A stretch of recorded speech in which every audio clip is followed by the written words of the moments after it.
Bonjour, bonne Jean, gentil loulou. Je vais vous parler aujourd'hui du produit scalaire. Alors, le produit scalaire, c'est quand on a deux vecteurs. Le produit scalaire de deux vecteurs, c'est un nombre. Déjà, donc, première chose à retenir, ça se note avec un point. Là, par exemple, ça se prononce U scalaire V. Le rouge scalaire le vert. Donc ça, c'est des vecteurs. Et le résultat de ça, c'est un nombre. En physique, ça correspond au travail d'une force. Donc, on peut s'en aider pour étudier le signe. Là, par exemple, U scalaire V est positif. Si je me déplace le long du vecteur vert, par exemple, si je vais dans cette direction, si quelqu'un me tire le long du vecteur rouge, ça va m'aider. Donc, le produit scalaire est positif. Là, par exemple, le produit scalaire du marron et du violet est négatif. Si je me déplace le long du marron, si quelqu'un tire dans le sens du violet, ça me freine. Donc là, le produit scalaire est un nombre positif. Là, négatif, entre les deux, entre aider et freiner, il y a la position perpendiculaire. Et bien là, le produit scalaire fait 0. D'accord? Donc je vais vous montrer trois façons de calculer le produit scalaire. C'est les trois principales façons. Déjà, on va parler un petit peu de qu'est-ce que c'est que le projeté orthogonal sur une droite. Vous connaissez des symétries, vous connaissez peut-être des translations, des rotations, des choses comme ça. Le projeté orthogonal, à chaque point M, on fait correspondre un point M' sur la droite, tel que MM' soit perpendiculaire à la droite. En gros, c'est un petit peu comme si la droite c'était par terre, et on fait tout tomber les choses. Donc ça tomberait perpendiculairement à par terre, c'est-à-dire verticalement. Ok? Donc M est transformé en M'. Quand on le laisse tomber, bing, perpendiculairement sur la droite. C'est-à-dire quand on fait le projeté orthogonal. Donc la première façon de définir le produit scalaire, c'est avec le projeté orthogonal. Si j'ai par exemple le vert scalaire le rouge, c'est-à-dire on peut dire U scalaire V ou V scalaire U, c'est pareil. U scalaire V, je peux faire la longueur du vert multipliée par la longueur OH. C'est-à-dire qu'en fait, je descends le bout du rouge, je fais le projeté orthogonal de B sur l'autre vecteur, ça me donne le point H, et ça fait OA fois OH. Et là, c'est un nombre positif, on a dit, parce que les deux sont dans ce sens-là. Quand le projeté il tombe sur l'autre vecteur, ça fait positif. Qu'est-ce qui se passe si, comme tout à l'heure, il y en a un qui freine l'autre, le projeté tombe à l'extérieur du vecteur. Et dans ce cas-là, U scalaire V, on refait comme tout à l'heure, OA fois OH, mais on met un moins devant, parce que OH, il est de l'autre côté, d'accord? Donc U scalaire V égale OA fois OH, U scalaire V égale moins OA fois OH dans ce cas-là. Ça, c'est les définitions avec le projeté orthogonal.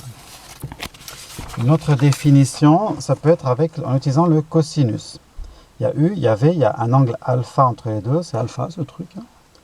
U scalaire V, c'est longueur OA fois longueur OB fois cosinus alpha.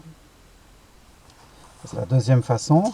La troisième façon, la plus confortable, c'est dans un repère. Définition dans un repère. Quand on a les coordonnées d'un vecteur, si U a pour coordonnées x, y, si V a pour coordonnées x', y', U scalaire V, c'est le nombre x plus y. Ça fois ça, plus ça fois ça. On ne croise pas, on fait les x entre eux, plus les y entre eux. C'est la troisième façon donc, de définir le produit scalaire. On se fait un petit exemple de chaque. Donc la première façon de définir le produit scalaire, c'était ça. On va faire avec cet exercice. Vous avez un rectangle de 20 sur 5. Et je veux faire WZ scalaire WK. Et bien qu'est-ce que je fais? Je descends K, je projette K, poum, il tombe ici en L. Et bien WZ fois WK, puisqu'ils sont dans le même sens, ils cèdent un peu, c'est positif, ça fait WZ fois WL, c'est-à-dire 20 fois 10, 200. LZ fois LX, LZ fois LX. Cette fois-ci, ça freine LX, il freine LZ. Si je projette X, il tombe le truc vers un W.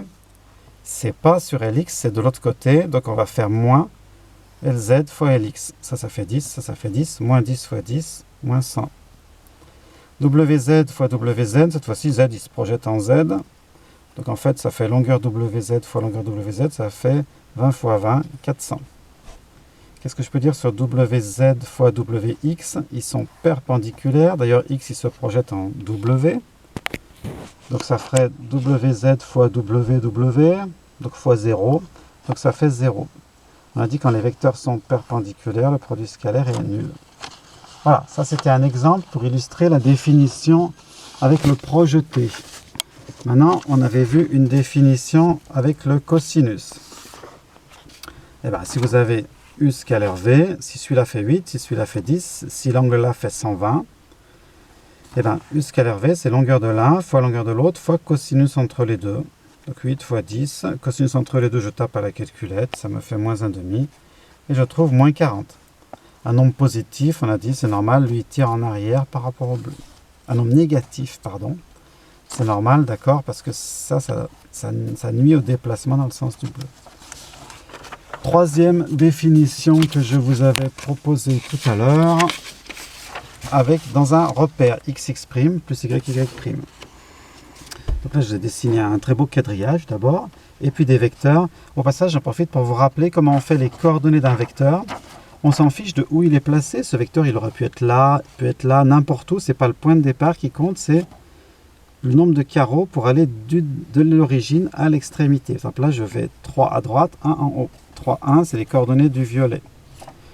Le vert, il va 2 à gauche, donc moins 2, et 4 en haut. Ça, c'est les coordonnées du vert. Et le produit scalaire, on a dit, on fait x plus y, y'. Donc 3 fois moins 2, plus 1 fois 4.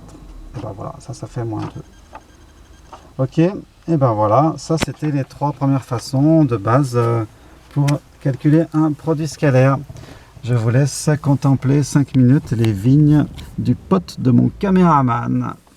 Bonjour à lui. Et puis à bientôt pour une